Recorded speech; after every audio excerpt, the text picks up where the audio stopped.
इसलिए ऐसे लोगों को न कभी छोड़ा जाएगा, न तुम्हारी बातों से यहां कोई प्रभाव पड़ेगा। अपनी चिंता पालो और देश के अंदर या प्रदेश के अंदर तुम्हारे कहने से क्या होगा और नहीं होगा, ये भारत का जनमानस अब इस बात को जानता है।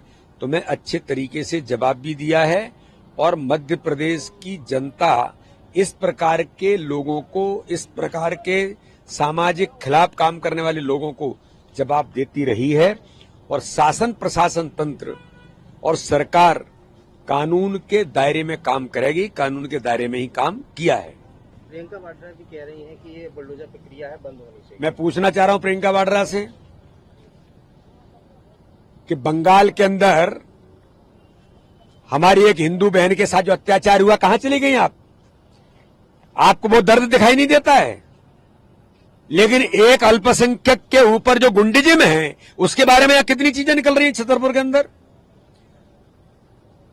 ये देश विरोधी ताकतों के साथ जुड़े हुए लोग हैं, कनेक्शन है इनके, पैसा कहां से आया इतना?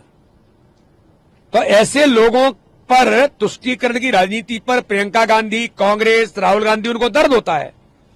लेकिन बंगाल के अंदर जब हमारी बहन के साथ इस प्रकार के कोरकत होते हैं और प्रियंका गांधी गायब हो जाती है, जवाब दीजिए।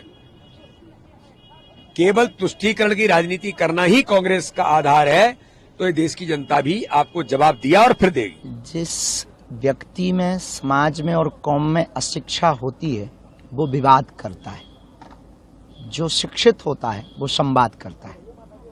हमारे जिले में, बुंदेलखंड में, मध्य प्रदेश में और भारत में शांति बनी रहे, कानून को कोई भी हाथ में ना ले, चाहे वो कोई भी हो, चाहे वो किसी भी कौम का हो, किसी भी मजहब का हो या किसी भी धर्म का हो। कानून कानून है, वो सबके लिए और सबके लिए समान है। अगर आप कानून को हाथ में लेंगे तो निश्चित रूप से आपके ऊपर दंड की कार्यवाही होगी। दूसरी बात, हम आपके चैनल के माध्यम से यही प्रार्थना करना चाहेंगे, जो छतरपुर में अभी घटित हुआ है, कृपा करके भारत को भारत रहने दीजिए, भारत को बांग्लादेश और श्रीलंका मत बनाइए। ये भारत है। धन्यवाद। कांग्रेस नेत्री प्रियंका वाड्रा ने एक्स पर पोस्ट में जिन भारी भरकम शब्दों का इस्तेमाल किया वो कुछ इस तरह थे: कानून, संविधान, लोकतंत्र और मानवता का पालन सभ्य समाज में शासन की न्यूनतम शर्त है। ऐसे में सवाल उठता है कि थाने पर पत्थरबाजी हमारे कौन से कानून में लिखा है? पुलिस कर्मियों पर हमला संविधान के किस अनुच्छेद में लिखा है?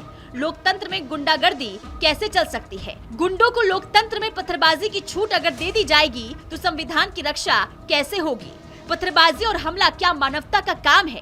क्या सभ्य समाज पत्थरबाजी और आगजनी करता है? हालांकि प्रियंका वाड्रा के इस पोस्ट पर लोगों ने छत्तीसगढ़ की पूर्ववर्ती भूपेश बघेल के कारनामों को भी याद दिलाया कि कैसे भूपेश बघेल ने अपने विरोधियों पर बुलडोजर चलवाए थे। फिलहाल छतरपुर सिटी कोतवाली थाने पर हमले का मास्टरमाइंड और कांग्रेस नेता शहजाद और उसके भाई फरार हैं। वहीं जो आरोपी पकड़े गए हैं उनका पुलिस ने उसी थाने से शहर में जुलूस निकालकर उपद्रवियों को बता दिया है कि पत्थरबाजी का अंजाम क्या होता है।